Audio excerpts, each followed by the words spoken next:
अस्सलाम वालेकुम दोस्तों, क्या हाल है। उम्मीद करता हूँ कि सब दोस्त खैरियत से होंगे। नदीम वाइस चैनल में खुश आमदीद। एक शहज़ादा अपने उस्ताद मोहतरम से सबक पढ़ रहा था। उस्ताद मोहतरम ने उसे दो जुमले पढ़ाए, एक झूठ मत बोलो, दूसरा गुस्सा ना करो।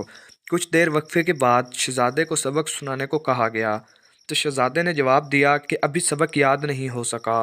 दूसरे दिन फिर उस्ताद मोहतरम ने सबक सुनाने को कहा।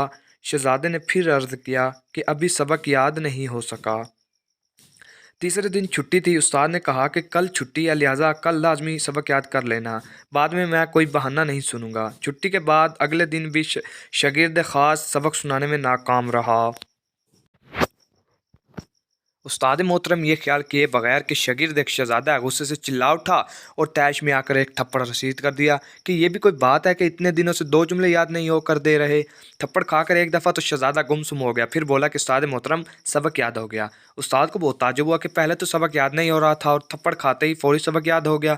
शहज़ादा अर्ज़ करने लगा कि उस्ताद मोहतरम, आपने मुझे दो बातें पढ़ाई थी, एक झूठ ना बोलो, दूसरा गुस्सा ना करो। झूठ बोलने से तो मैंने उसी दिन तौबा कर ली थी, लेकिन गुस्सा ना करो ये मुश्किल काम था। बहुत कोशिश करता था गुस्सा ना आए, लेकिन गुस्सा आ जाता।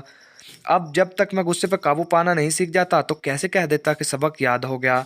आज जब आपने थप्पड़ मारा, और ये थप्पड़ भी मेरी ज़िंदगी का पहला थप्पड़ है, उसी वक्त मैंने अपने दिलो दिमाग में गौर किया कि गुस्सा आया कि नहीं।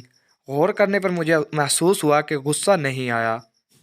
आज मैं आपका बताया हुआ दूसरा सबक के गुस्सा ना करो बिल्कुल सीख लिया है। आज अल्लाह के फ़ज़ल से मुझे मुकम्मल सबक याद हो गया है। दरस हयात।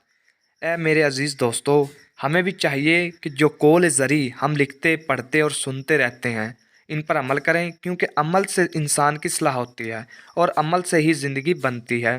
मज़ीद वीडियोज़ के लिए मेरे चैनल को सब्सक्राइब करें। वीडियो अच्छी लगी है तो लाइक करें।